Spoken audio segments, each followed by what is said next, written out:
Everyone says this market is a bubble. The data says something else. Here's the contradiction most people never slow down enough to notice. In 2025, US stocks had a strong year, but not in the way the headlines trained you to expect. The S&P 500 was up 17.9%. The Nasdaq 100 gained 21%. That sounds familiar, but what matters is where those gains actually came from, because that's where the risk to you either grows or quietly disappears. You've been told this rally is fragile, narrow, propped up by a handful of tech giants that if they crack, take everything down with them. You've been warned that valuations are stretched, debt is exploding, and speculation is running wild again. And if that story were true, your portfolio would be sitting on a very different kind of fault line. But here's the part nobody is saying out loud. When you look directly at the data being used by professional managers preparing quarterly calls, the picture starts to shift. Industrials were up 19.3%, utilities gained 16%, financials rose 15%, healthcare climbed 14.6%. Not a single S&P 500 sector finished the year in the red. And that raises an uncomfortable question. If this really were a classic bubble, why doesn't it look like one? Because once you see what's actually driving this market, the story you've been sold starts to unravel. And the most surprising evidence hasn't even entered the frame yet. What happened next is where the framing matters. Because the headline numbers only tell you about 60% of the story.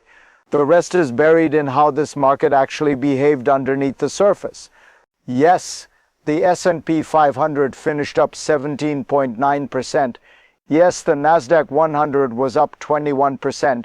But when you zoom out, something unusual shows up. Only 153 stocks in the entire S&P 500 beat the index average. About 350 stocks finished below that 17.9% mark. That's narrower than many investors would prefer, but it's not a collapse either. It's something in between. And that in between is where most people misread the situation, because this wasn't just a US story. The bigger shift happened globally. After 15 years of US equity dominance, international stocks rose 33% in 2025. That move didn't come out of nowhere. It coincided with a weakening US dollar, down almost 10%, and a wave of capital repatriation as global trading partners grew dissatisfied with US trade and security policies.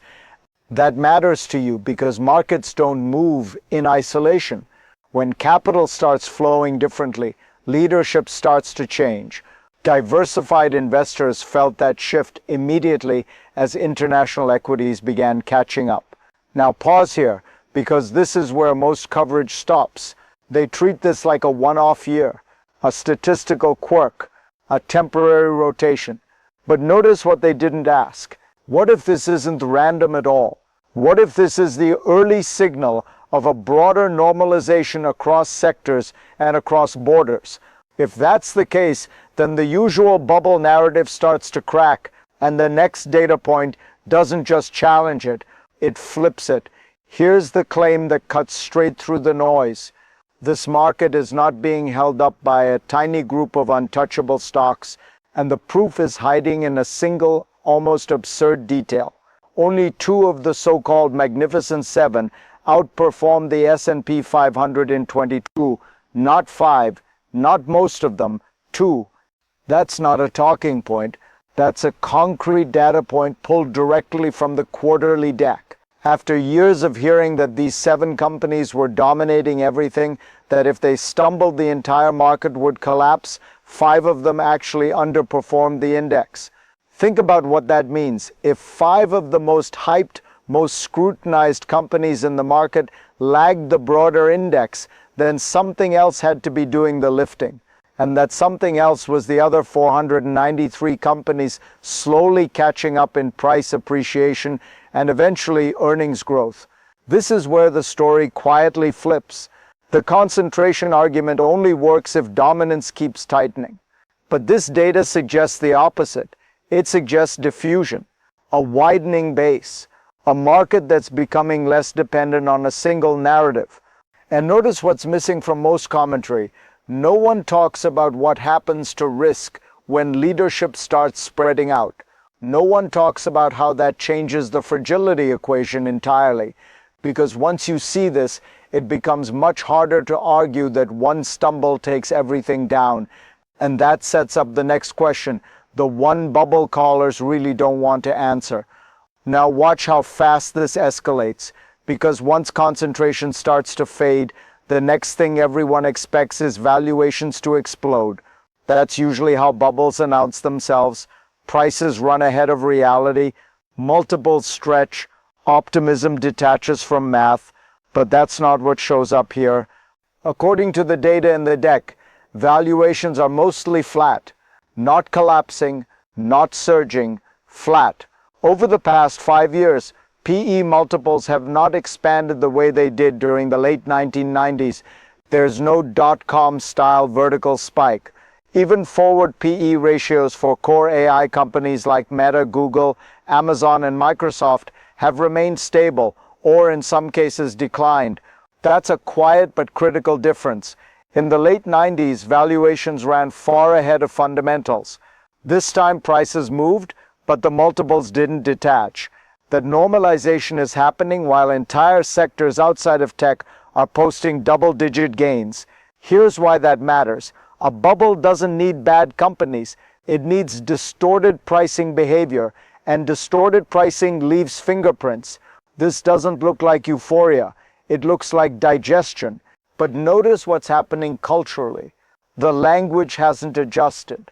The warnings are still stuck in a previous cycle, even as the structure underneath the market changes. That mismatch is how myths survive longer than facts. And if valuations aren't blowing out, the next place a real bubble would have to hide is leverage. That's where things usually break. Here's the data point that makes the bubble story uncomfortable to repeat. Because when you look for leverage, it simply isn't there at bubble levels.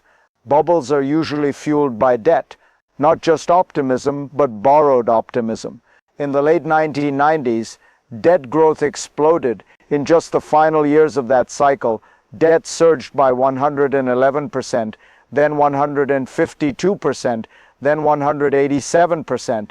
That kind of acceleration doesn't whisper, it screams. Now compare that to what actually happened here. Debt was essentially flat for 5 years. And in 2025, it increased by just 9%, not 90. 9. This is where words and reality split. You hear constant warnings about reckless risk-taking, but the numbers show restraint. You hear predictions of instability, but the balance sheet behavior looks measured. Here's the line that permanently changes how you see this cycle. Excess without leverage is not how bubbles end. Leverage is the accelerant, and without it, the system behaves very differently under stress. So now the contradiction is complete. Concentration is easing, valuations are flat, debt growth is muted, which leaves only one place left to look for justification. Earnings. This is where the pressure starts to stack, because earnings don't move slowly when something is wrong. They crack, they stall, or they reverse. And that's not what's happening here. Earnings have been growing at a robust pace over the past few years. That's not an opinion, that's the single data point the author says he would choose if forced to explain market performance with just one signal. And it matters because earnings are the gravity of markets. Price can drift for a while, but earnings decide the long-term direction. Now stack what's happening all at once. Sector gains are broad, valuations aren't expanding, debt growth is restrained, and earnings keep moving higher. That combination is rare. It creates forward motion without the usual signs of overheating. Then add this detail. The current AI cycle is being compared constantly to the dot-com era. But unlike the late 1990s, this boom is supported by tangible business results, not pure speculation. AI may be expensive, but expensive is not the same thing as a bubble. And here's a concrete example from the data. Despite predictions that AI would destroy its core business, Google integrated AI into search and its stock rose 65% in 2025.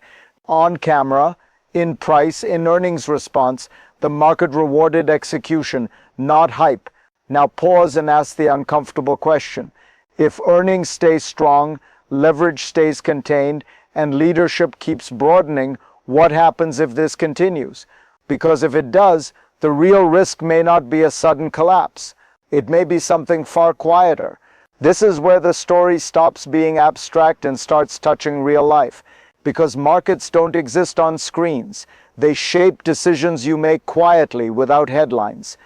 If you're an ordinary investor, this kind of environment creates a specific kind of pressure. You're surrounded by warnings telling you to get out, to de-risk, to assume the worst is imminent. And yet, underneath that noise, portfolios tied to earnings growth, broad sector participation, and global diversification are compounding.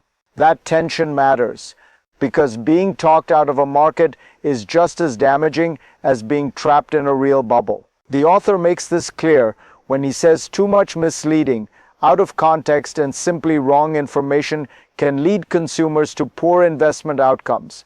Not dramatic ones, subtle ones, missed years, missed compounding. You don't feel that loss immediately. You feel it later when the market moved without you, when fear sounded smart in the moment and expensive in hindsight. And this isn't ideological, it's behavioral. Panic doesn't announce itself as panic. It announces itself as prudence, as caution, as just being safe. If this feels familiar, say so in the comments, because this is how most people lose ground in markets that never look dangerous on paper. And that leads to the deeper question. If the data isn't the problem, then why does the narrative keep pulling people away from it? This is where you have to step back from the numbers and look at the system that produces the narrative. Because misinformation doesn't spread by accident. It spreads because it's rewarded. Fear captures attention faster than balance. Certainty travels farther than nuance. And calling tops sounds smarter than admitting uncertainty. The author hints at this without dramatizing it, warning that much of what circulates is baseless opinion, out of context, or simply wrong, and that consuming it leads investors toward worse outcomes. Here's the unsettling insight. The incentive structure favors dramatic warnings over measured analysis. Being early and wrong doesn't hurt nearly as much as being calm and boring. There's no penalty for calling bubbles that don't burst. There is a penalty for missing a real one. So the system overproduces alarm. Meanwhile, the actual process that works looks unexciting. Filter information aggressively. Favor sources with defendable processes, not lucky guesses. Pay attention to temperament, not just conviction. None of that goes viral. None of that trends. This is how the gap forms between what the market is doing and what people believe it's doing. Not because the data is hidden, but because the spectacle is louder. And once you see that mechanism, the next move starts to come into focus. Because systems like this don't stop on their own. They either correct or they overshoot in the other direction. Now we're at the fork in the road, and the direction isn't settled yet. There are two paths forming, and both are being built right now. One path is continuation. Earnings keep growing. Leadership keeps spreading beyond a handful of names. International markets continue catching up as capital flows adjust and the dollar stays weaker. In that scenario, the market doesn't melt up or crash. It grinds higher unevenly, frustrating both optimists and pessimists. The danger there isn't excess, it's exhaustion. People get bored, distracted, or scared out of positions that keep quietly compounding. The other path looks very different. It doesn't start with collapsing prices. It starts with collapsing discipline. Information consumption gets worse, not better. Investors react to every scare headline. Portfolios get reshuffled too often. Long-term signals get overridden by short-term noise. The market might still rise, but fewer people participate in that rise. Notice what's missing from both paths. There's no guaranteed blow-off top. No obvious ticking bomb in the data presented. The next move isn't about prediction, it's about behavior. And that's what makes this moment deceptive. Nothing feels urgent. Nothing feels broken. But momentum is already forming, and by the time it becomes obvious, the outcome is usually locked in. Here's the insight that ties this entire story together. Markets don't usually punish people for being wrong. They punish them for being early and emotional. One day, this bull market will end. That's not controversial. The author says it plainly. But ending doesn't mean failing. It means transitioning. And the real risk isn't that it ends tomorrow. It's that people talk themselves out of it years too soon. When you strip away the myths, what's left is almost boring. Broad sector gains, flat valuations, contained debt, growing earnings, a global rotation that rewards diversification. None of that fits the bubble stereotype, and none of it guarantees safety either. It just means the story is more complex than the warnings suggest. Reframe the entire situation in one sentence. This isn't a market driven by fantasy, it's a market driven by discipline and tested by noise. The loop stays open because the next phase hasn't arrived yet. When earnings slow, when leverage creeps in, when concentration tightens again, the signals will change. And when they do, you'll want to recognize them before the narrative catches up. If you want that deeper layer, that earlier read on what actually matters, follow and subscribe, because the most expensive mistakes aren't made in crashes. They're made long before anyone admits one is coming.